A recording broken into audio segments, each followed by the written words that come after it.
Good morning. Welcome to the Open Seminar, Projective Cities Open Seminar program. And today is enormous pleasure to introduce Silvia Franceschini in this rather extraordinary time on a rather extraordinary platform to share with us some of her amazing projects. And she will today focus critically on her experience of researching and curating and publishing work in relation to the Radical Design Global Tools and its multidisciplinary school program, which is where education meeting life without students or teachers as a distinction. And the Global Tools was founded in 1973 by groups of figures drawn from Italian radical architecture, including well-known figures such as Archizoom, Superstudio, UFO, Mendini, Pietra, Pettena, Dalisi, and Sottsass, among others. Silvia is a curator at Z33 House for Contemporary Art, Design, and Architecture in Hasselt in Belgium, and a visual culture scholar whose work globally at various places and work focused on different critiques of modernity.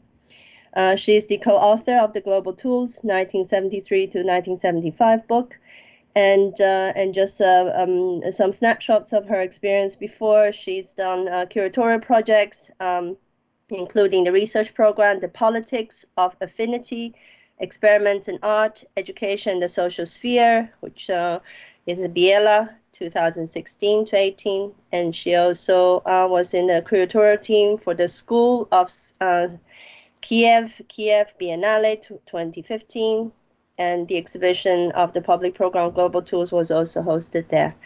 And without further ado, I would like to pass the mic to Silvia to share with us her journey with the Global Tools. Thank you, Silvia. Thank you very much, Doreen, and thank you all of you for the invitation to join this amazing program, and for all of you to be listening today. I'm really glad to have the possibility in these indeed extraordinary times to be with you and open a discussion, looking through history, but also maybe connecting history through the present and towards the future. Do you all hear me? Good. Okay. So let's start, indeed, the journey through the Global Tools.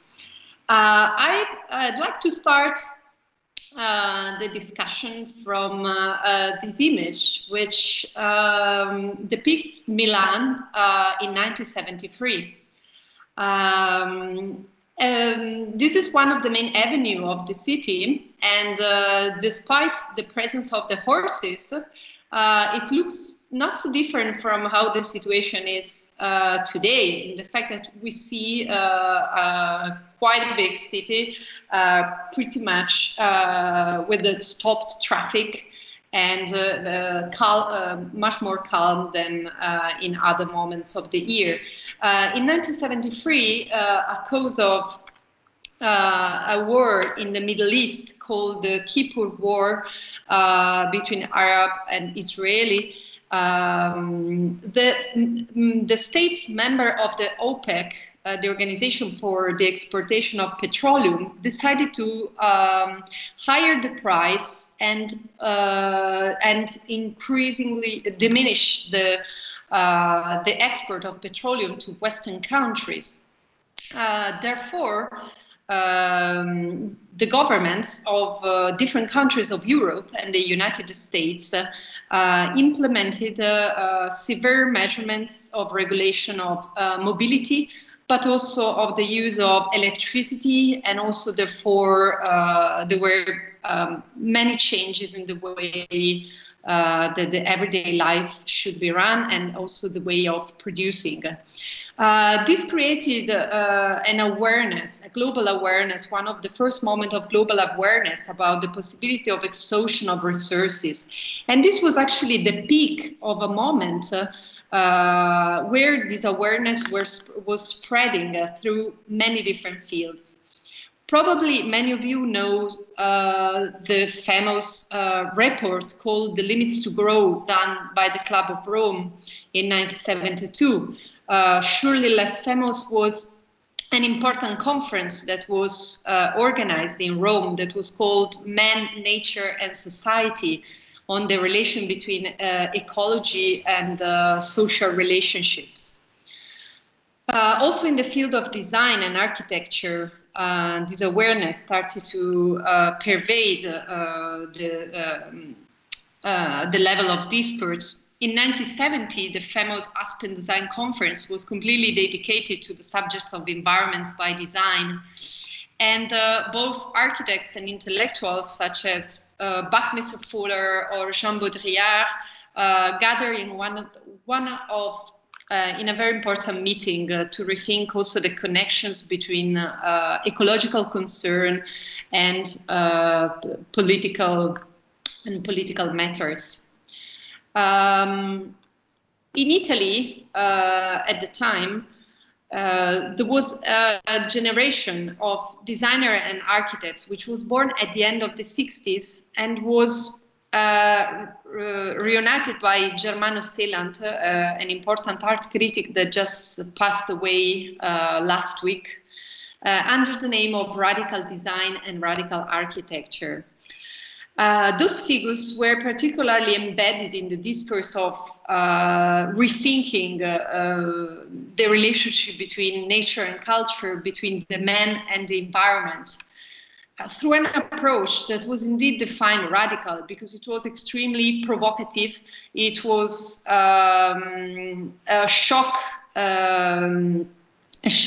of method in respect of the academia and of the ways that design and architecture was practiced and was taught before.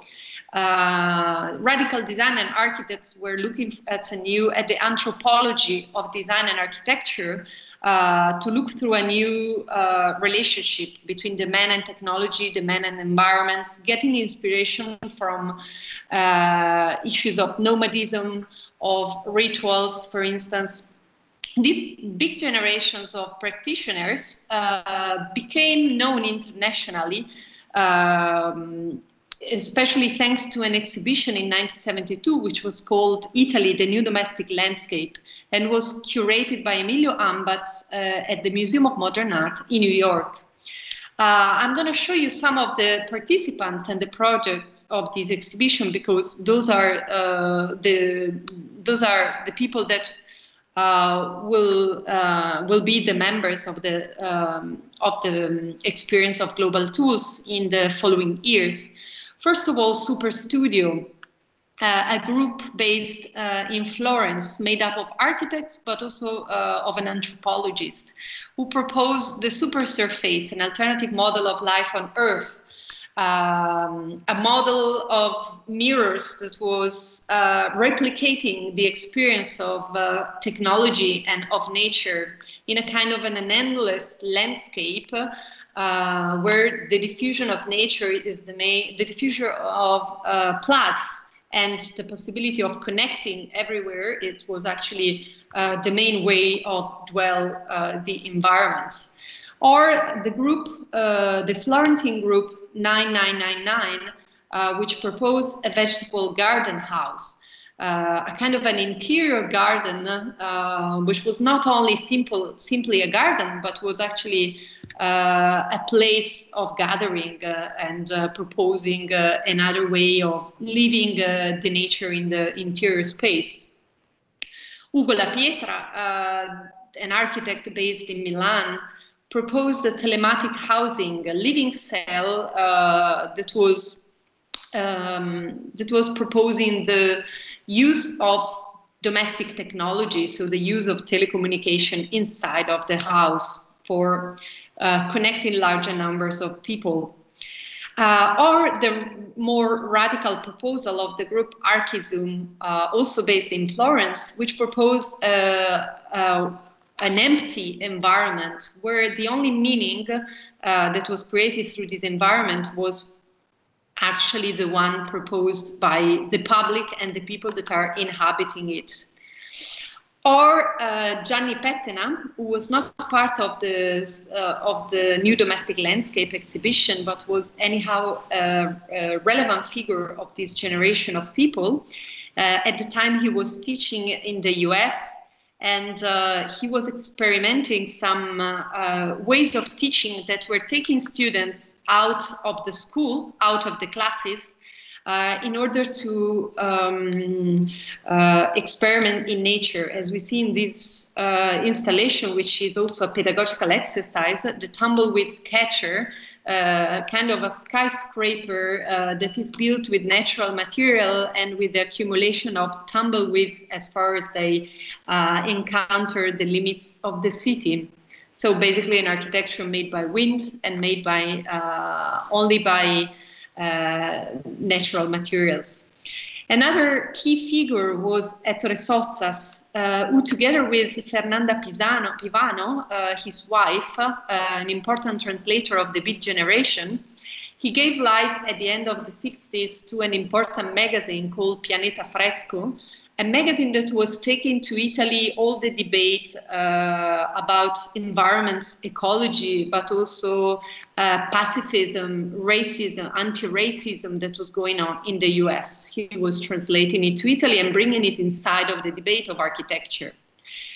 And speaking about the use of natural material, it's important to remember that it was a moment of exchange of discourses between the arts and the architecture, a very strong interdisciplinary conversation that the radical architects had with another movement that was called, always by Germano Seeland, Arte Povera. Here we see one of the protagonists of Arte Povera, Mario Merz, with one of his igloos. Some of the members of Arte Povera will also be part of Global Tools, like Germano Celant himself, Gilberto Zorio, and other artists. So that was so far a bit the debate that was going on concerning the first ecological movement and sensibility towards a rethinking of the relationship between the man and the environment. But another very central debate of the time was the one on education. Since the mid-60s, 1963, 1964, movements of rebellion and critique started in the major faculties of architecture of the countries. So in Milan, in Rome, in Turin, in Venice. The critique was made first on two things. First of all, there was a critique of a generation of architects that was leading the university, and they were educated through fascism and rationalism. So they were kind of bringing this kind of discourse into the architecture education. So there was the wish to rethink the basis of the way in which education is taught, the basis of to rethink the canon, to rediscuss the canons. And another problem that was going on at the time was the one of the problematicity of mass education. So the fact that there was the need to open up education for a larger number of people, and the mass was also the subject of the protest. One of the main architects that was very lively part of this discussion was Giancarlo De Carlo, who already in 1967 and 1968 started to publish a lot on the problems and on the protest that was going on in the schools. He published an important book that was called The Overturned Pyramid. So indeed, reversing the relation between the mass university and the elite university. And he published, as we see here, also different articles on the Casabella magazine, where he disclosed his research that he was doing as a visiting professor at the MIT at the time. Here we see an image of the Milan Triennale in 1968, which was curated by Giancarlo De Carlo, titled The Great Number. So the aim of the triennial was exactly to tackle the rising of population, the advent of mass culture, the problems of globalization. And the triennial was occupied in the days of the opening. It was half destroyed, and it had to be adjusted and reopened much later. Here we see another part of the triennial occupied, especially this is a small exhibitions that was organized that was dedicated to the protest of the youth. So kind of the protesters were hacking the exhibition about the protest. So it was a moment of contestation. But there were also, apart from the revolts in the university, there were also some positive changing that were going on, in the sense that there were some universities in Italy where actually the experimentation in education was going on a bit, not only in the protest, but also within the universities. An example was the University of Florence, where they were teaching professors like Umberto Eco, as we see here in the image, or professors like Ricci and Savioli, some people who were able to bring inside of the university a new way of looking to architecture and design. Like Umberto Eco was extremely influential for the generation of architects that I mentioned before, who were indeed in Florence, part of them working as assistants of professors and having some relation also with the university. This is an image of a performance made by the group UFO in solidarity with the Vietnam War.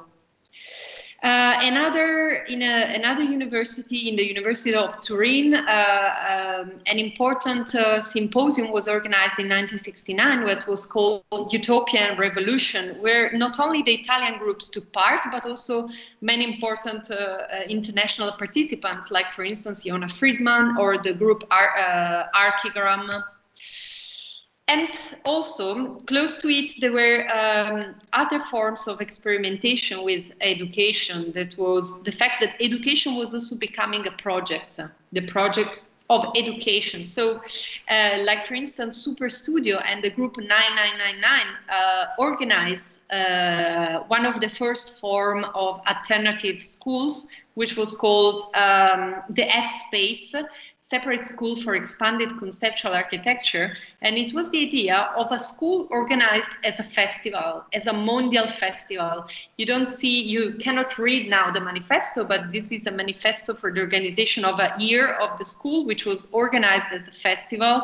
And therefore it invited different, like the Living Theater from New York and different other contributions from the world of theater, of performance. As we see here, this is one of the performances organized within the S-Space, which was basically a discotheque, and they are performing inside of dismissed refrigerators. The group Superstudio was at the time reflecting very much on not only on education, but also on the impacts of the new technologies on the brain and the impact of cybernetic on, for instance, on the issue of memory and intergenerational transmission. So out of all these experimentations that I've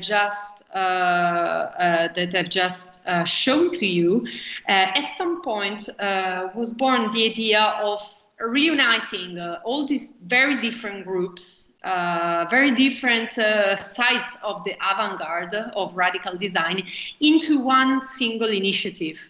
In 1972, on the magazine Casabella, which was at the time directed by Alessandro Mendini and was one of the main tools for the discourse around architecture and art, Andrea Branzi, one of the members of the group Archizoom, wrote an article that was called The Abolition of School. In 1972, the atmosphere in Italy was different than the one that I just show you at the end of the 60s, where there was still a lot of enthusiasm about the idea of changing the university. In the beginning of the 70s, this dream was already a bit failing, and the people were the atmosphere changed. It was also the beginning of another moment in the political history of Italy. They were entering the years of lead, which was years of terrorism and a very tense political conversation. So these people, this member of this radical avant-garde understood that probably the revolution of education cannot be done inside of the main bureaucratic structure, inside of the main universities and institutions, but there is a need of creating another alternative institution. So Andrea Branzi quotes Ivan Illich, an important theorist. We will see him also later. And his text, The School in Society, to discuss the importance of creating an alternative school. A detail that I have to add, this is also because some of this, there was a real return to order inside of the university. So many of these people that were before working as assistants, they were not hired into the university. So there was, they had the wish to create something different. So Ivan Illich was was a theorist, was an Austrian philosopher, priest, Jewish, who escaped the war going through in the United States and then to Mexico, where he founded an important international community in Cuernavaca of thinkers to rethink the ideology of development and the ideology of the modern society. And he was very influential for the movement of global tools, not only with his text, The School in Society, that I just mentioned, but also for his reflections on the tools for conviviality, his reflection of the sharing of tools and the sharing of resources that was also addressed in his text, Energy and Equity. So we arrived to the beginning, the real beginning of the experience of global tools in 1973, a year later, when the group, mainly done by men, as you see in this image, reunited in Florence to establish the cooperative in the form of the cooperative, and through a private sponsor, they give life to global tools. Which was not only the idea of creating an educational activity, an educational institution, but also a kind of a manifesto of ways of doing architecture and design. Alessandro Mendini, in an editorial of 1973 number of Global Tools, speaks about the teaching of crafts. So the importance of making through hands, the importance of going back to tradition, but not in a retrospective way, but looking at the future of technology through the lens of the relationship that we have and we had with the world of crafts. So going back to the primary ways of doing. Here you see the group seated in the notary office in Florence, where they actually signed the agreement for the cooperative. One of the first texts that they published was reading whether it was ironworking, carpentry, tailoring, ceramics, music, gymnastics, singing, dance, gastronomy, photography, or film. These moments of experiential education were to bring the participants closer to the ideal moment when education will coincide with life itself. So you see, the idea was to arrive to architecture through a series of everyday life activities that have to do with the way we inhabit the world. The school was supposed to open in 1975, so 2 years later. So their idea was to take a couple of years, only for experimenting on the program, only for elaborating the courses that will have to be delivered to the students 2 years later.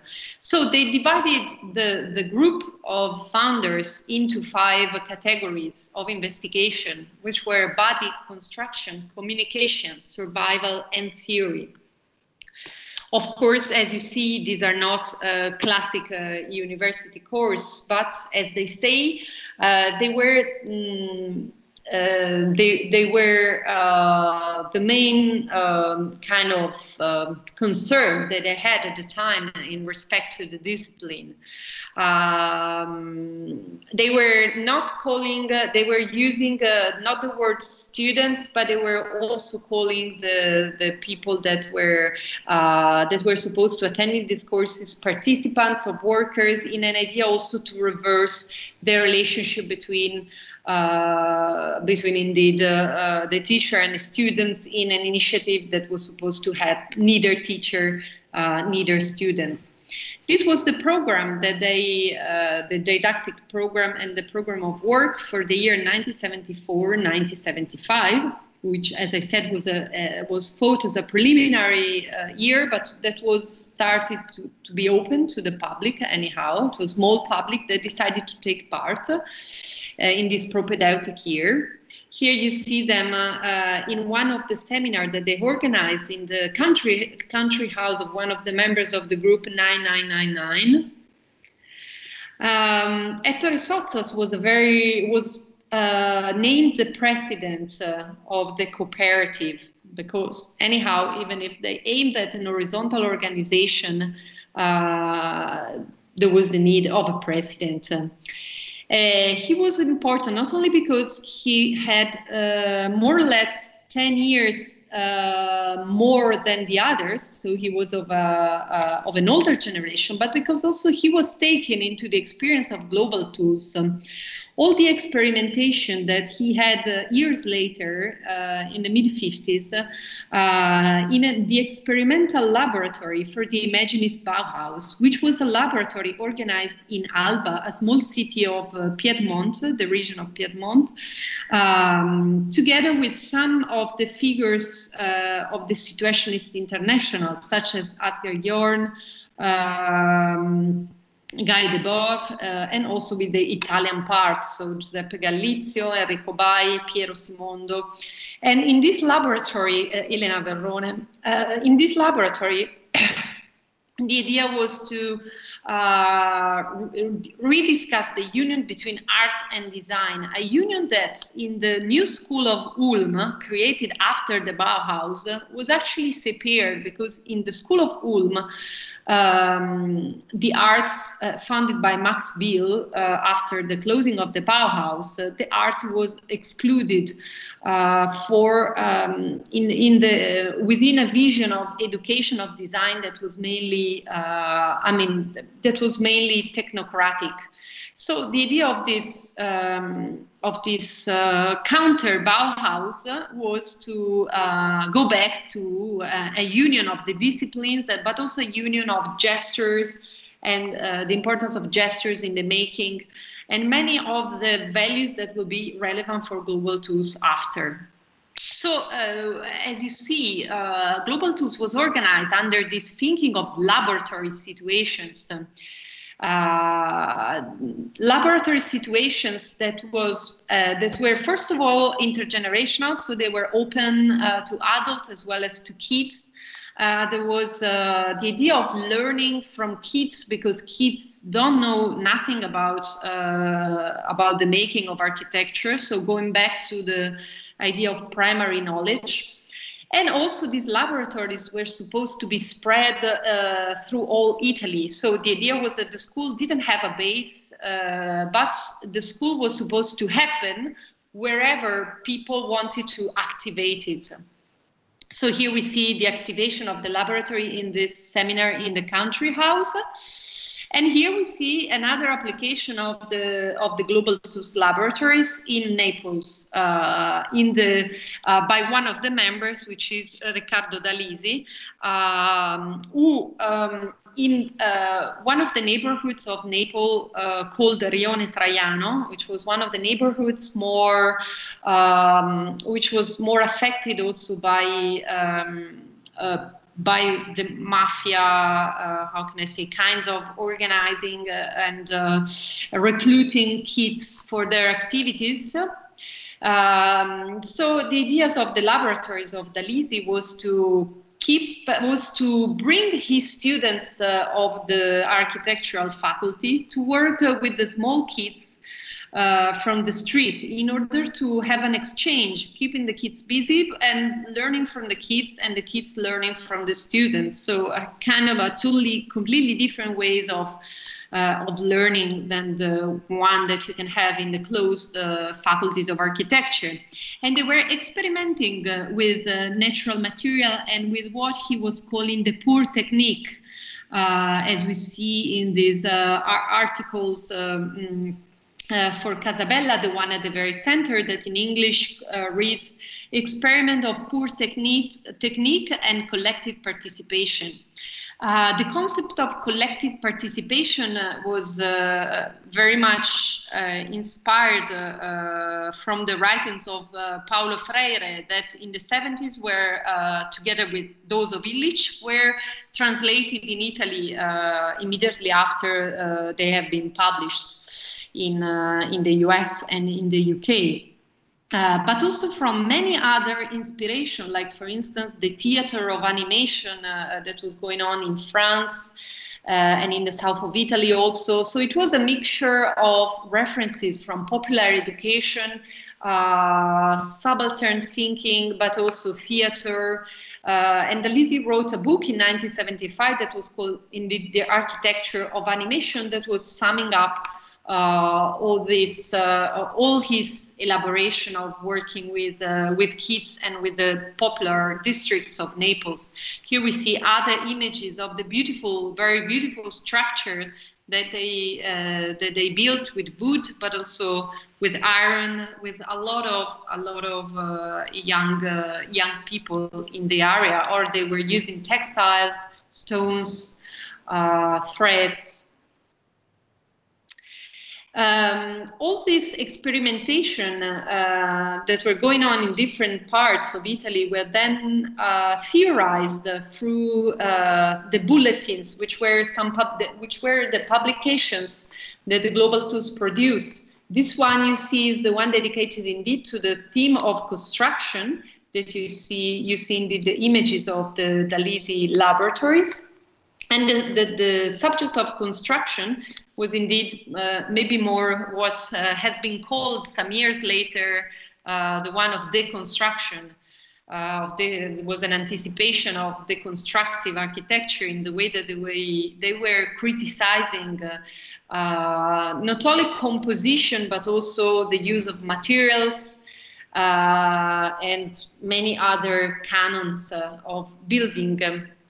Here you see the group in another of their workshop of construction, indeed the one at in the abandoned house that I showed you before, which was a house that had to be completely rebuilt. They publish, they were doing this inventory of tools, evoking the tools of manual labor and also the labor of agriculture. The discourse on agriculture was very important in the 70s because in Italy there was a very drastic process of urbanization that depopulated many of the cities. So it was a kind of a lively debate, the one of how to recuperate the lost traditions at the time, as you can also perceive by many of the talks by Pasolini, for instance, at the time. So you see them working together, working with kids. This is another laboratory where they built a big boat that never went in the water. Actually, is still where it was. And this is on the River Ticino, a workshop done by Ettore Sottsass, which is now known in his series of metaphors, a series of images of landscapes with interventions, where he simply, with the help of Andrea Branzi and other members of the group, he was simply making some threads on and the installation is called A Pavement Where You Will Never Be Able to Walk Through. Another group that I say important because was maybe the group that made more experimentation within those of Global Tools was the one dedicated to the body. The body was really a central category of investigation. Because there was the idea that the modern architecture had so far and too far excluded the body, the main needs of the body from the thinking of space, the thinking of domestic, of houses. Therefore, the going back to the body was very important. So as you see in this inventory that they did, the body was important for construction, for theory, for survival, for communication. The first seminar was called The Body and Its Limits, and it was done through the construction of props, which are actually very funny to look at in a moment of social distancing. In the opposite way, these props were made to unite people and to make kind of clear the way in which the relationship between people affects also the environment, as well as how much the relation between you and the environment is mediated through design, as you see in these masks that that negate you the vision or the other senses. These are shoes for looking at each other into each other's eyes. These are Franco and Ettore Sottsass. And this is the model of a chair that Mendini proposed. As they were writing, they were not proposing ideas of furniture, but they were proposing ideas of behavior, of how you sit. Franco Raggi wrote that what they were doing was to propose an inverse idea of ergonomy. Ergonomy was a science that was created at the end of the 60s by people like, for instance, the US designer Henry Dreyfus, who wrote the Manifesto, The Measure of Men and Women, Human Factors in Design. And it was a science that was created to reconcile labor with the body, so like to make the body more efficient for the new industrial labor. So in a way, their critique of inverse ergonomics was exactly a critique to the optimized body, and the performance that the body has to do with the new industrial society. But there were also seminars that were much more artistic and theatrical, like, for instance, this one that was organized in a room that was divided like the one of my bridge into a kind of measurements that took also, of course, the grid of Global Tools of the Masonite as an example, together with a theater group that was called the Theater of Arsenale. They were reperforming some of the performances of the famous postmodern dance movements, such as Trisha Brown or Anna Halprin, as you can see here. So different modes of accumulation, different modes of, again, relationship between people and between people and the space. Another group was the one dedicated to survival. Which was a topic, which was a very important topic at the time, especially considering that we were in the middle of the Cold War, and the idea of a possible nuclear war or other forms of war was very present. So as we see here, this is an image that was inspired by by one of the famous supposed to be terrorist attack done by the intellectual Feltrinelli in Italy. So we have a mix of references between the nuclear war, but also terrorism at the time. But also they were looking very much into the idea of survival, looking into indigenous population. For them, indigeneity, the situation of indigeneity was really the place where you have to look to rethink modernity from its very opposite. Of course, there was also a bit of an Oriental looking into this kind of populations, as it is normal, being them Italian architects. But they were very much studying the way in which indigenous population deals with tools, deals with the way they build their vernacular architecture. This is the image of a documentation about the Yanomama indigenous population that was found in an archive of one of the members of the body group. You saw before in the bulletins how much they were inspired in the drawings. And on the other side, you see the image of the radio can designed by Victor Papanek,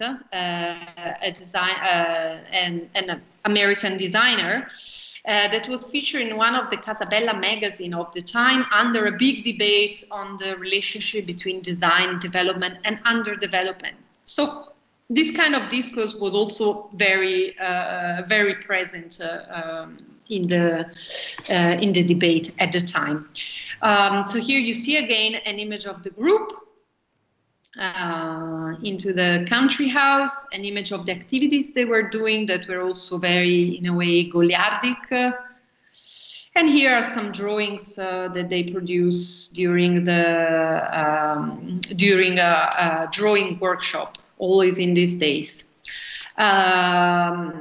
I'd love to spend like a bit of attention on this image designed by Mendini, which is a toolbox with a hammer, which is of course also the main image of Global Tools.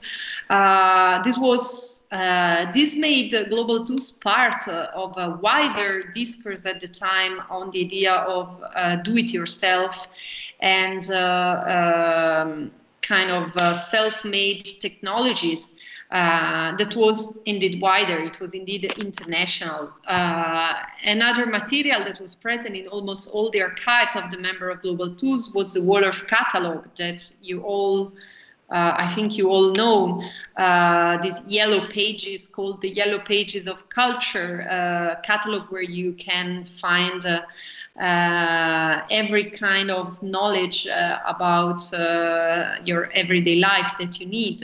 They call it the anticipation of Google. And indeed, his subtitles was the access to tools.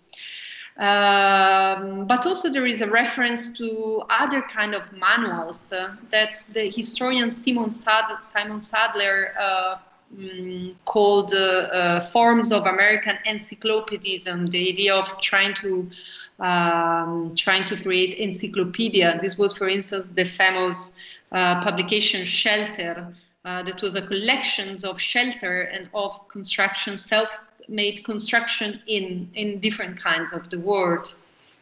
So this was a bit the universe they were referring to.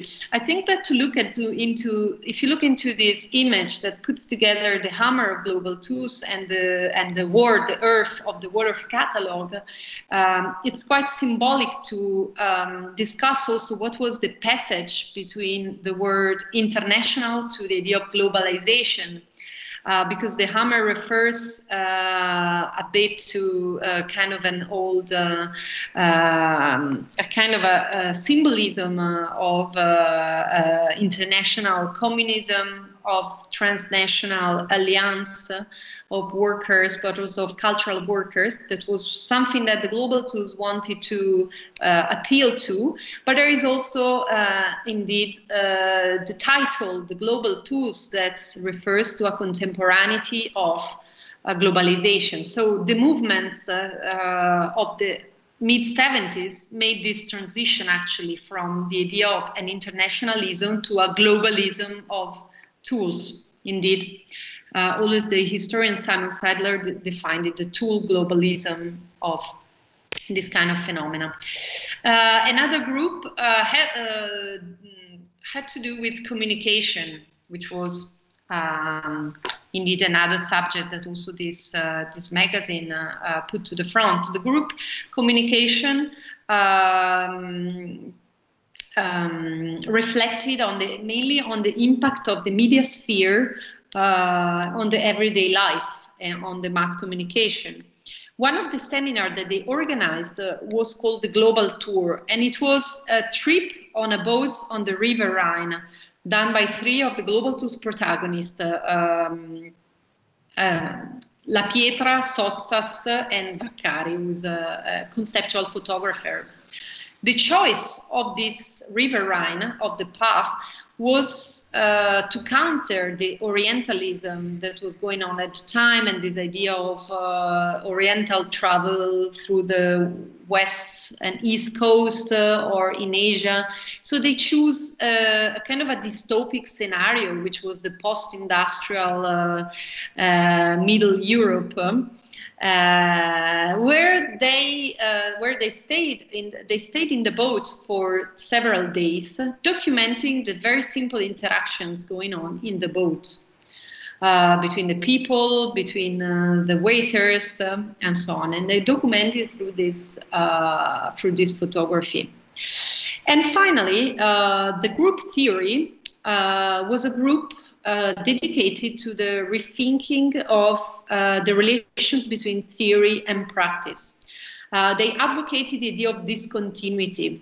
How the idea of discontinuity, that was one of the main features of the information society of the time, was affecting also the field, the sphere of theory. These reflections on the sphere of theory that you can read in the bulletins and in many other documents that they left, was influenced and embedded into the recent philosophical debate that was going on in Italy called operaism. So a kind of a post-Marxist debate on mainly on the sphere of labor and of intellectual production that was advocating also the refusal of labor itself. Global Tools was not a political movement, as you have seen, I think you have perceived through the images that I show you, but few of the members of the group were actively engaged in politics and in extra-parliamentary groups. Therefore, as you can also read in the beautiful book of Pier Vittorio Aureli, The Project of Autonomy, speaking especially of figures like Andrea Branzi and the group Archizoom. So this kind of political thinking was, of course, entering into the discussion. Even though in one of the letters that Andrea Branzi left about Global Tools, he was writing that he was seeing Global Tools as a kind of a refuge, as a kind of a place where discourse can happen without the radicality of politics. Because at the time, politics was getting very extreme in both of the parties in Italy. So here you see several meetings that they had, and indeed a drawing of the hammer and the sickle, which refer to what we just spoke. This is a brain made with the plaster they were using during the experimentation, but also one of the most symbolic image of their making, because the brain was really at the center of the discussion. I mean, the brain as a symbol of the intellectual production, of the cognitive, of the upcoming cognitive capitalism.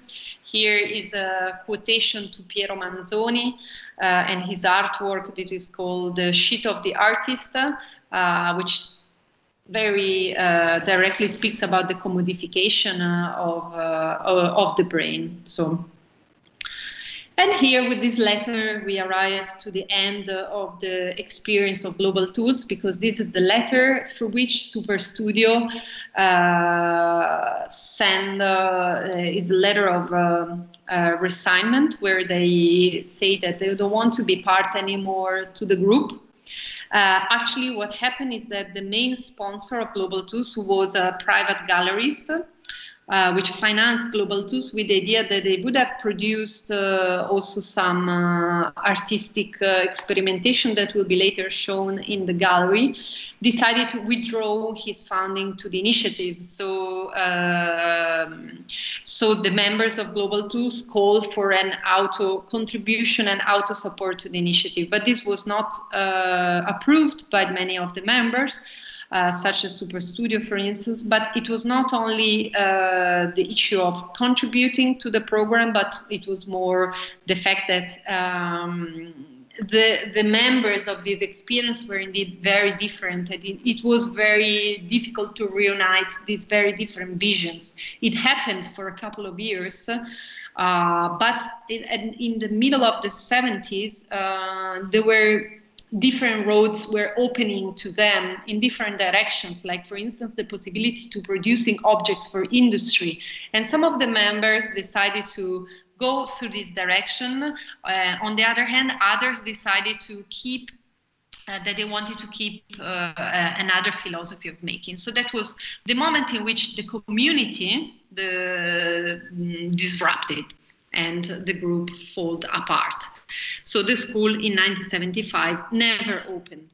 These are the last drawings that were made in 1976, always in the frame of, like, for instance, the body group. This is the project of a garrotta, one of the instruments of Franco to torture people, and it is hybridized with the chair of Castiglioni. So you see an idea of kind of the sphere of violence, which entered the sphere of classical design. And here you see other drawings where there is idea of bounding people, and this is the drawing you see at the up right. It's an armchair done with I don't know the name, but with the stripes that you normally use to bound people not to move. So we read them. We read this, and also this is the last bulletin. Also, it is with this object that is this tool. It is to make holes into the wood, but it can also be indeed one of the pieces of the garrotta. So we read it a bit as a kind of a sign of a moment where terrorism started to be more spread, and indeed that was the atmosphere that was permeating through the design. And this is the last article wrote by Mendini on Casabella that was called "The Man is a School," where he writes that the avant-garde school, it's not a school because it does not provide the flow or passage of notions, models and techniques and methods from one small group to another. But at the end, the avant-garde school is always the man and the people. So that's the moment where indeed all of them divided and took a separate path. However, we can say that the influence of Global Tools and his theoretical and practical production went very much behind the experience itself and lasted in the years after. For instance, here we see an event that was organized in the marble quarries in Veneto region, where a group done always by some of the same members, but an extended group organized a series of occupation of the quarries of the marble caves, and made performances or particular objects like this ziggurat to kind of to protest against the exploitation of the environment. So you see some kind of early examples of ecological activism coming out from this sensibility. This is a performance by the group Alchimia, founded by Alessandro Mendini, together with others, one of the main agencies of design, which recalls very much the Global Tools body investigations. And this is the Domus Academy in Milan, which was a postgraduate program funded in 1981 by Branzi, Mendini, and many other Global Tools members. Here we see Philip Stark teaching on one of the tables of Superstudio. And it was in the Domus Academy that many of the approaches of Global Tools became actually tangibly a more consistent program. Because the Domus Academy, which was very different than how it is today, at the time it was one of the most progressive schools of design in Europe, where actually through a different approach to design, looking more at the ecological concern, but also at the concern of globalization, was and inviting teachers from all over the world. Yeah, it was kind of a relevant program. And you see also that students are sitting around in a round way, so inhabiting the classes different. So it was an initiative that tried to bring forward some of the ideas of the pedagogy of Global Tools, even if, of course, then it changed through the years. So this is a bit the parable of Global Tools, and we came to the end of my talk. Just I would love to spend a couple of words on the research that I have done together with my colleague Valerio Borgonuovo, because actually this archive of images, as I presented to you, wasn't existing as it was at the time when we began our investigation. As the historian Benjamin Zakaria writes, we invite an archive every time we have a question to answer, and then someone reinvents the archive at the service of a new question. So that's exactly what we try to do. For us, the Global Tools, which was an experience which was absolutely forgotten in all the history of architecture. If not, you can find really few images in some very particular, but it was never brought to life. We understood that there were kind of some, how can I say, some of the critiques that the school wanted to animate were very relevant for today. Even though what was done was very immaterial and didn't last more than 2 years. But their sensibility for the critique towards the exploitation of the environments, but also the exploitation of education itself, was very relevant nowadays. What we tried to do was to propose a research that took the form of exhibitions or a book, which can become a tool itself for future generation to ask questions about this subject matter. So we try to propose history instead of memory for this history to be able to speak again through indeed a kind of putting together more or less 16 archives that are spread in the underground of the houses of all these participants, which at the beginning didn't value the experience of Global Tools themselves, because they thought that it was much less experienced than the famous design over that they did in the following years. But I have to say that through the process, this was for them also very much of a rediscovery of their own activities. So I thank also the participation to the research, the designers and architects that are still alive. Some of them passed away in the last years. So it's very precious that we were able to speak with all of them. Good, so that was the journey, and I'm really happy to, if you would like to have a discussion, to open up some questions about the history or the present. Great, thank you so much. This was amazing. I don't know. Shall we clap? Is it no? Part of the? She's of the, crying, of the so this is already. This is already a sign. Yes, thank you so much.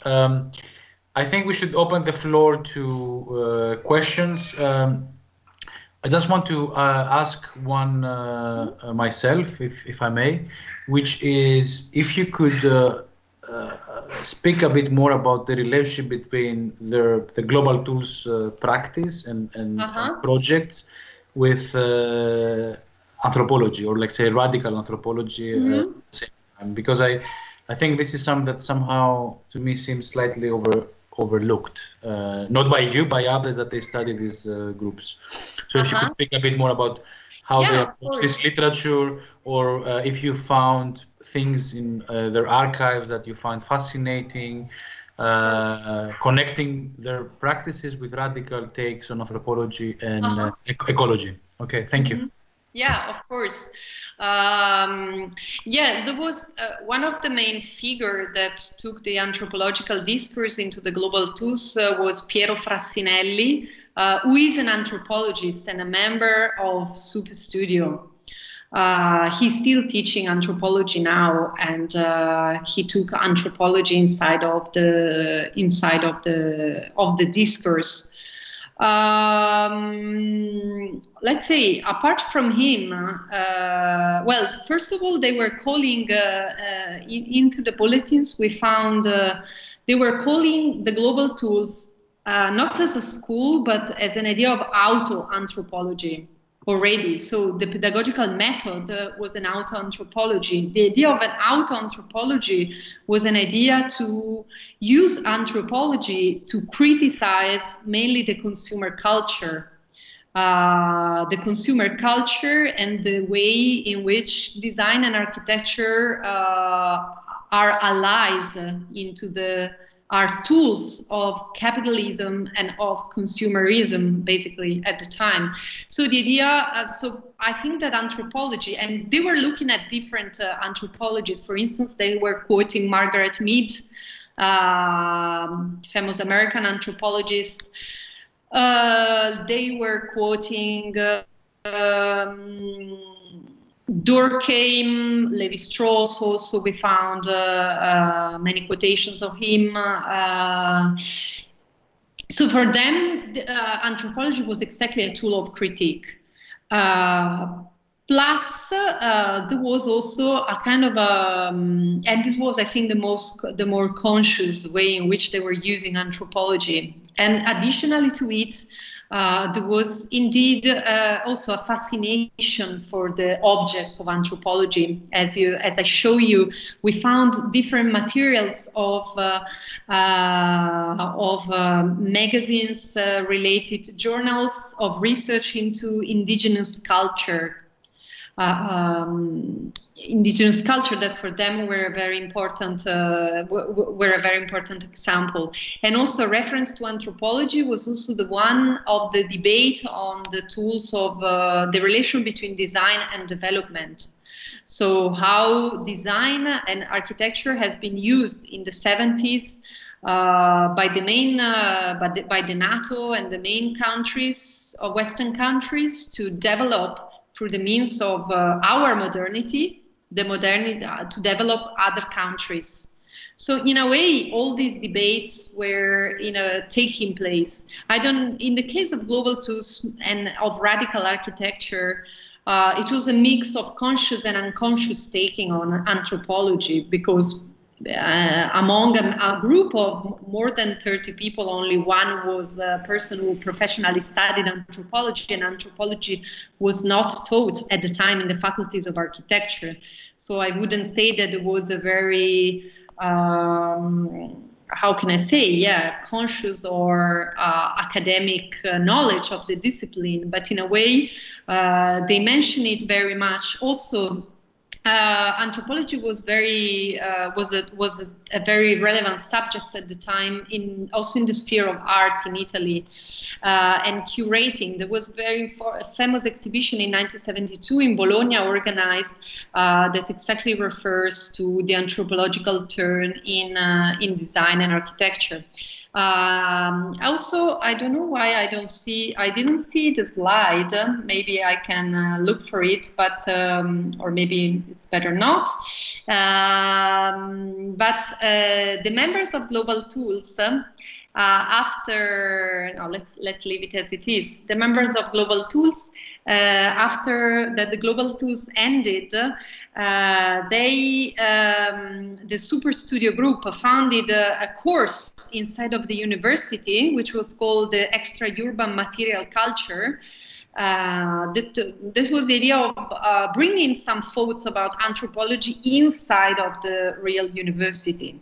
So in the book of Global Tools, we invited Alison J. Clark, who is the director of the Papanek Foundation in Vienna, and she's an anthropologist, to discuss the relation between anthropology and design and global tools.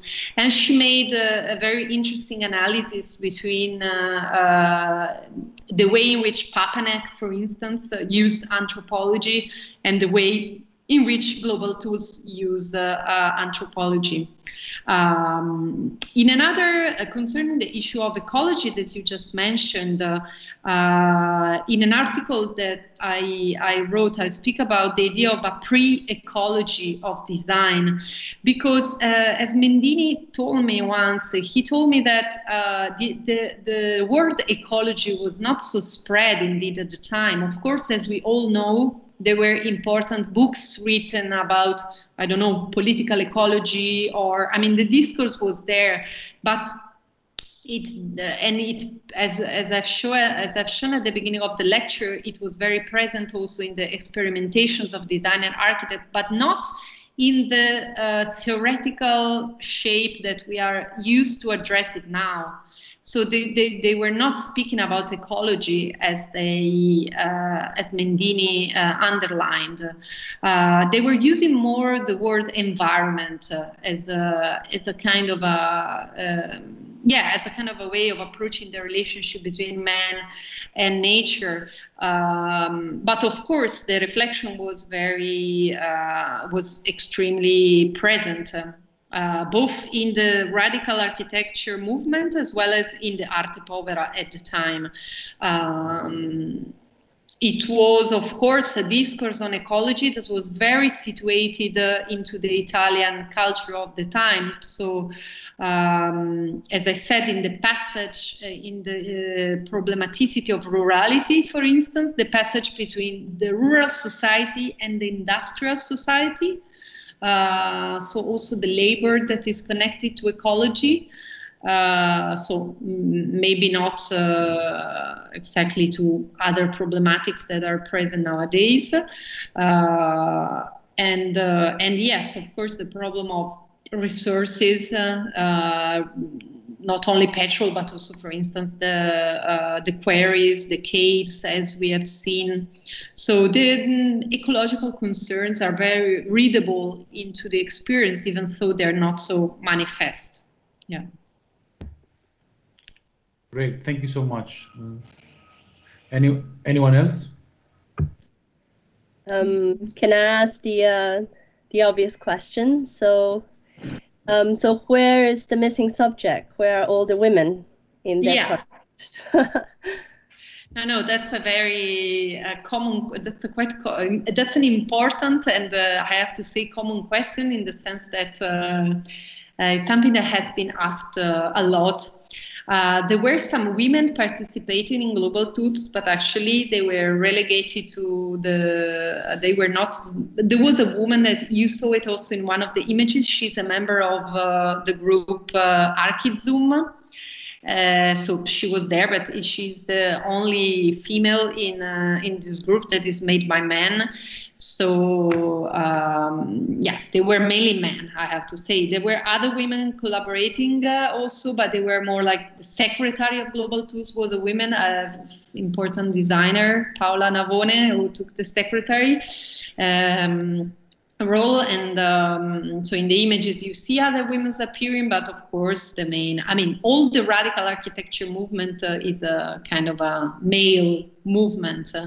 Generally speaking, a part of Global Tools, I have to say that they are not, even though, of course, looking more deeply, you can find them, but it's mainly male avant-garde. Indeed, this has also been underlined by the theorist Maurizio Lazzarato, where at the end of his text in the book, he exactly defined the critique of Global Tools as a masculine critique of modernity, not as a female one. But indeed, if you look also at the inspirations, I mean, main figures of Ivan Illich himself, he was a figure that was harshly criticized by the feminist movement for the way, I haven't dealt with the critique very specifically, but he was attacked in several of his lectures of his way of criticizing the modern society. So I think that we have to, that's why we have to historicize this movement as indeed part of an avant-garde that was specifically male. It's curious they've made a special subject of the child, the children, and they also been studying in also cultural subjects that's from different, let's say, in a global perspective. But and also pedagogy as a term in its roots is very much linked to the role of care, and then teaching and learning through a role of care and kind of a leadership in a very personal domain, and not to have recognize the subject of women in those scenarios is very curious. And yeah, I think Lazzarato has pinpointed that quite brilliantly. Yeah, you are right. You're right. No, the idea of care, of intergenerational. There were many of these ideas up, but yeah, not the feminist one. Yeah, they are. I mean, a generation of still very powerful men. Also, after the experience of Global Tools. Yeah, I mean, the generation of Italian designers and architects has been characterized in the second part of the 20th century by such panorama, indeed. But there is also, of course, a labor of historiography that has to be done about probably missing figures of this discourse. We did the one about Global Tools, and we couldn't find more figure, but I'm sure that probably is also, I mean, even though this generation, I have to say, is internationally very well known, and there are many exhibitions that has been going on in the last years about utopia or other features of the movement, there are still a lot of black holes that haven't been discovered about this generation, about this movement, about different avant-gardes. So there is still a lot of work of history to be done, also in respect to female figures, especially. Yeah. Thank you. Further questions. We actually, Silvia, I don't know if you know, we have quite a number of people basically listening in through the YouTube channel, the Architecture Association. I mean, they wouldn't be able to be more interactive. Of course, I know. We are broadcasting that if people who are listening in and you want to ask questions, do please join us on the Teams and just us here to discuss. Yeah. If I may, Doreen, hi, this is Sabrina. I have a question. Hi, yeah. Hi, thank you for your presentation. Hi. I mean, my question is more about what you were talking before, answering to Platon, about the problematization of rurality. And I'm interested particularly in in how the group, or like some bits of the book of these groups, were conceptualizing agriculture and deconceptualizing agriculture somehow. If you can expand a bit on that, I like to hear more. Yeah, of course. I think that this is, for instance, one of the aspects that I think that leaves space for future research is also, in the sense that we mainly analyzed what was left in the frame of global tools, but there is much more in the field of design and architecture that can be studied about it, because how can I say, generally speaking, there was a big attention for the rural world in Italy, not only in the design field, but also in cinema. As I said, if you think about Pasolini, also in the field of contemporary art, for instance, a famous artist whose name is Baruchello founded, Gianfranco Baruchello, he founded an initiative in a farm, which was an initiative between arts and agriculture. So it's really a moment when there are several of these initiatives that can constitute a wider panorama. In global tools, the attention to agriculture is mainly expressed through the attention for the tools of agriculture. So for the instruments, so if you see in the images that I've shown before, they try to make an inventory of the tools for agriculture. So they reflect mainly on the issue of the lost traditions and lost ways of doing also. In the frame, agriculture is important in the frame of the discourse on crafts. That's the main issue for them. So we are losing ways of building. We are using knowledge on certain materials, on certain knowledge about rural environment, because everyone is moving to cities. And so their idea is for a kind of a recuperation of mainly of the knowledge of such ways of working with the earth. That's why it's very informative, the reader of the course, which is called the extra-urban material culture that they did after Global Tools, because they made you can still buy some copies on eBay, and they made really an inventory of some agricultural techniques or some ways of building structures in the agricultural world. So yeah, and then it is also re-performed through the experiments, through the seminar that they did in this country house, where exactly they tried to be self-sufficient for almost a week by making gardens and vegetables and everything. Yeah, but mainly I would say that the issue of agriculture re-enter into the discourse on crafts. So if you read, maybe you can look into Catherine Rossi and her. She made, I think, a book or a PhD thesis on the aspect of crafts and the importance of crafts into the radical design. And I think that there you will find a lot of references into issues of agriculture. Yeah. Thank you. Thanks so much. No problem. Maybe I'll send you some references eventually later.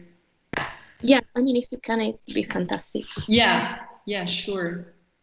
Are there any other questions? Yes. Yes. Hello. Yes, I have Sorry. Rishi, you can go first. Hi. Hi, you can go. Hello. Yeah. Okay, thank you so much. Sorry. Hi. Thank you for your presentation. It's very brilliant, and I'm really interested that you mentioned that the education have coincided with the kids, especially in the in the real life. So could you please explain and take more details about this part? For example, how You mean how they expand on the concept of education coinciding with life? Yes, especially with the case life. Case life. Yes. Case life, you mean Kids, right? Children. with kids life. Okay. Children. Yeah. Children. Yeah. No, sorry, it was I didn't hear correctly. No, sure. It's good that you asked, because sometimes this. Sorry, can you please put the mute? Because otherwise I hear. Okay, perfect. Thank you very much.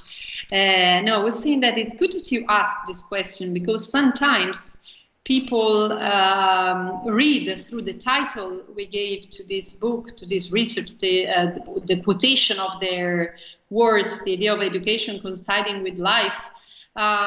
They think that this experience was about the ideas we have today about long life learning. So about this ideology, of over education that is actually at the basis of all the academic capitalism and the capitalism of education of nowadays. So the idea that you have to be educated all the time, in all the stages of your life, with as much as education as possible. Actually, Global Tools was trying to advocate exactly the opposite. So that education should coincide with life in the way that you have to learn by life itself.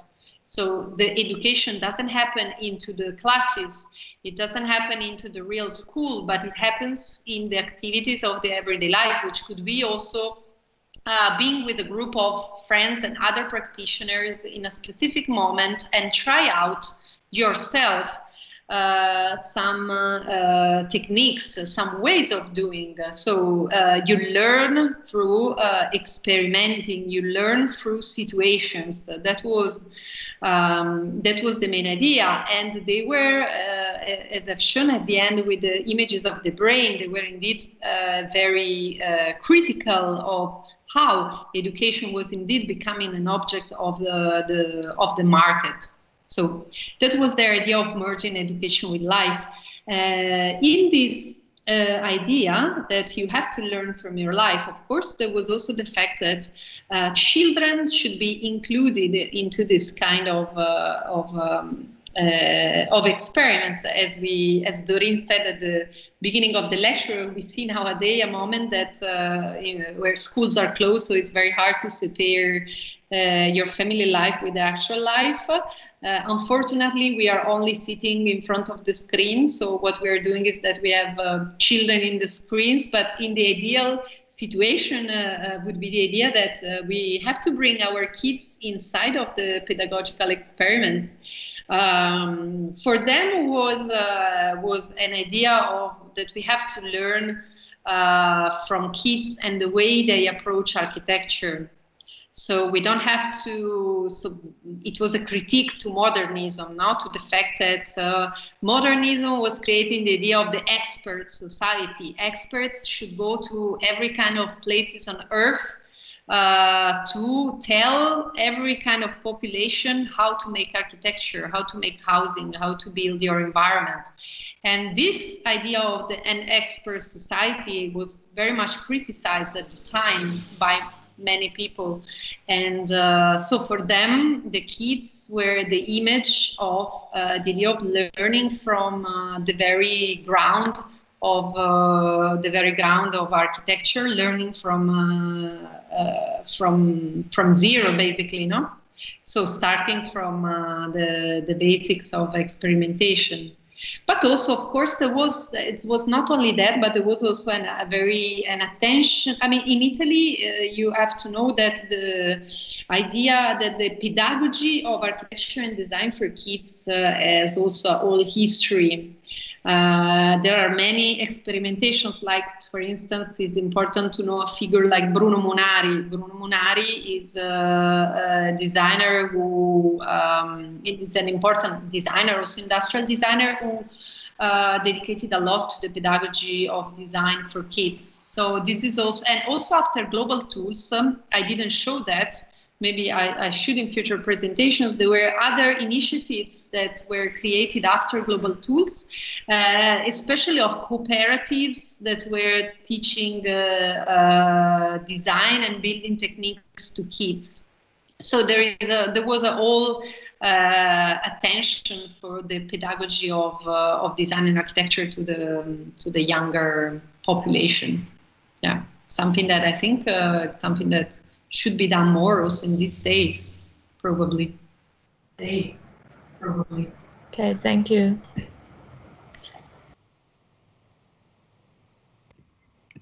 Hi. So thank you for your presentation. I really like it. Hello. So, hi. I'm presently also looking for the vocational training for my dissertation, as I'm one of PC students. So I am fascinated about the counter school experimentals you showed us before.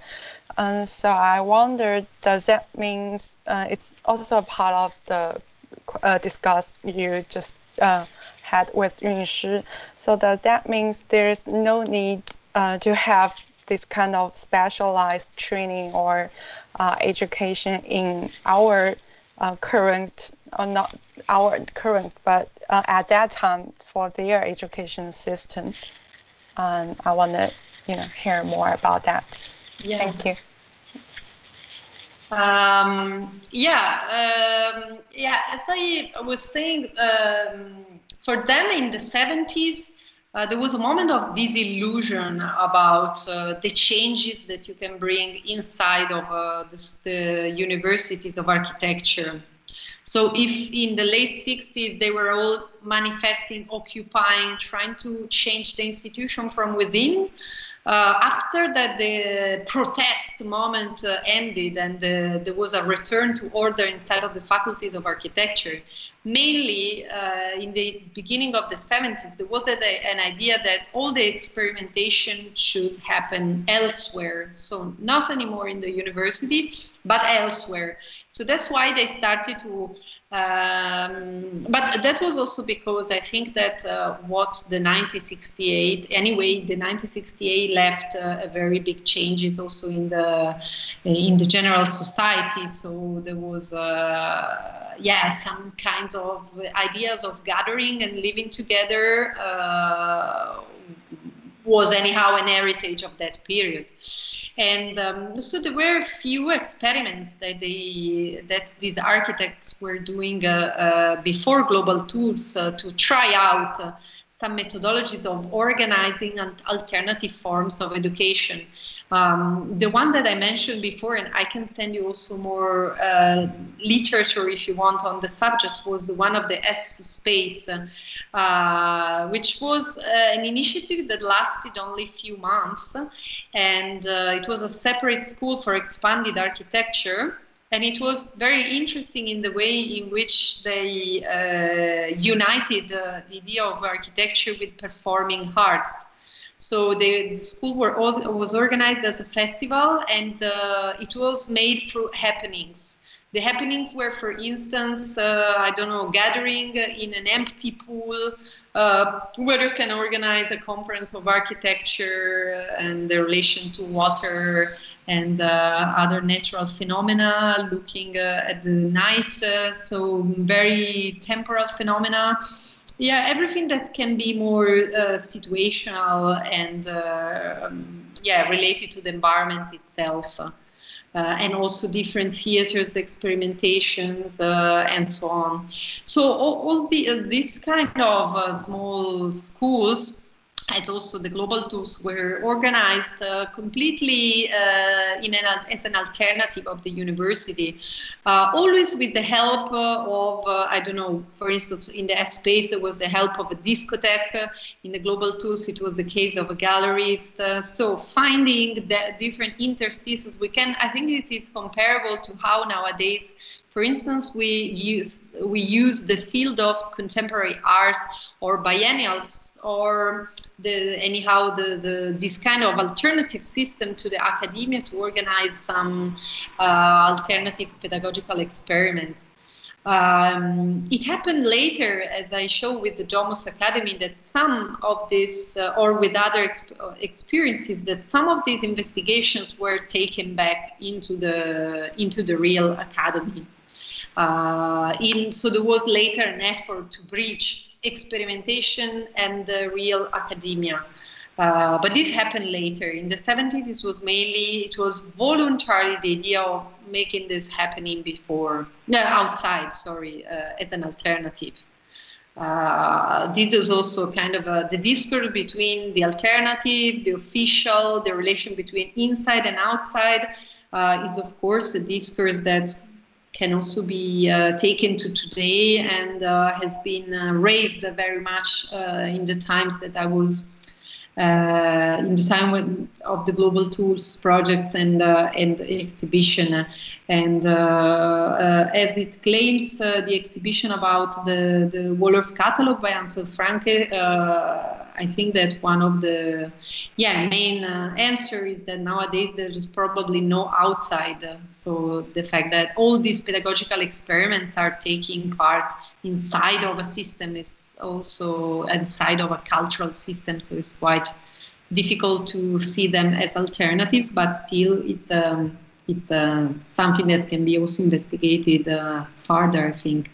I don't know if it answered your question. Yes, of course, I agree with you because for my own experience, I have been experienced the academic art training before, and I think those kind of experimental has already been added into our academic education system. Exactly. Yeah, and it's a good way to to train students and gain better understanding about practicing and as well as the theoretical instruction. Creating a hybrid between experimentation and theory, probably. Yeah. Thank you. No problem. Hello. Thank you for the lecture. It was super nice to hear. Hi. I kind of try to follow up with what you said to two questions earlier, I guess, with this thoughts of crafts. And I guess this thought of the global tool in relation to the craft of creating things. And, maybe a question or reflection of how these global tools or this movement produced literal objects in the far end, meaning this object of the hammer as an object of globalistic labor collectivity, let's call it, in relation to the invention of the typewriter, kind of advocated by the same figure, Sottsass, in the name of Olivetti, right? So kind of this conflict of analog tools of crafts in relation to, how could one call it, digital tools of thought, right? So which kind of brings us to the contemporary of in how far does the architectural design world kind of engage with open source systems? Is this a global tool in itself? And kind of maybe your thoughts on where do you see a global tool movement nowadays, and where could it potentially lead us? Thank you. I think it's a difficult question, but I think you touched upon one of the main questions that was underlining the initiative. Also the relationship between crafts and tools with technology. Global tools is among within the different experiences of the years one of the most provocative proposal of going back really to crafts and tools, even though reading the first manifesto, they explicitly say that they are not against technology. So the idea is not to negate the technological advancing, but is rather more to inform our relationship with technology through bringing back the knowledge that we lost. Mm-hmm. So bringing back the knowledge of crafts and traditional ways of making that is actually disappearing in the process of transforming to mass communication, and also the tools of digital making of architecture and design that were not common at the time, but of course I'm sure that there was there was discourse mainly because they were mainly people at the end they did more design than architecture, so of course the problematicity of industrializing design and making was at the core. And yes, the Global Tools has been also an inspiration for the movements of Fab Lab and recent ways of I think you defined it good. Yeah, well, this kind of global advocacy for do-it-yourself methodologies. So that often quotes the Global Tools as a kind of a reference or as a kind of a manifesto. Yeah, I don't know. I mean, I think you made a question that is impossible to ask. I mean, the Global Tools of the future. I mean, we have to consider that the critique that Global Tools made was anyhow a critique made by the Western society, criticizing the Western society. So it was done by European designers that were criticizing the tools of modernity of the Western world. So of course it is a very limited critique, no? If you think also probably also into all this. I don't know. I never investigated for instance, the Fab Lab movements of such kind of initiatives. But anyhow, you need to have a very sophisticated technology you need to have the machines to make everything happen. So it is still, to me, it appears again a kind of a critique inside of a specific word. I think that I hope that some kind of movements. I mean, I think that new kind of, if you want, of if we see Global Tools as if we see this experience precious, because what they did is that they put it together different avant-garde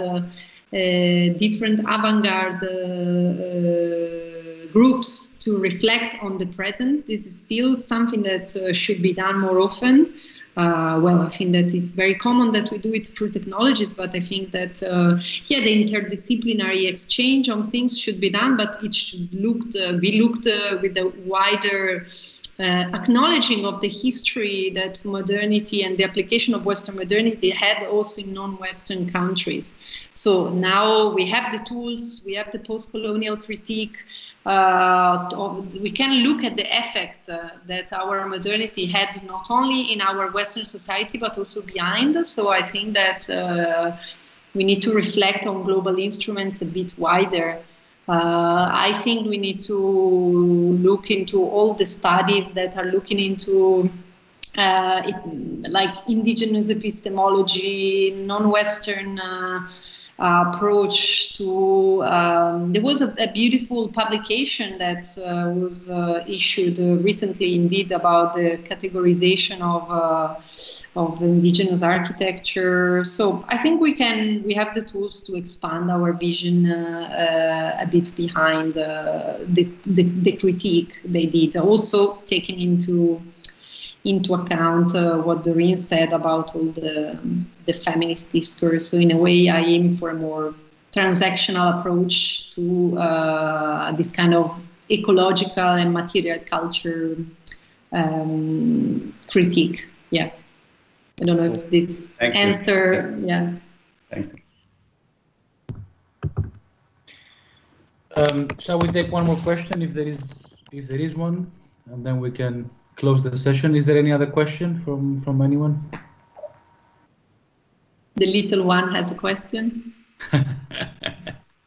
No, I made her sleep. I'm happy. She's just listening. That was a good result. I mean, if there are no more questions, I mean, thank you so much for this amazing presentation. It was really powerful. And also I think the questions and answers were really also shed a new kind of light into elements that are, questionable and problematic, right? And yes, very much. The importance of these groups and these individuals and this collective also calls for criticism of some of their, unfulfilled promises or practices. So absolutely important conversation, and only with works like yours we could do that, right? Great. So thank you so much. Yeah, thank you so much for you, and indeed for these very thoughtful questions that always help to bring forward. And I'm sure we will continue this conversation in very soon. Yeah, I hope also in relation to your current research. Yeah. Thank you. Thank you. Thank you very much. Bye-bye. Thank you. Bye to everybody. Bye-bye.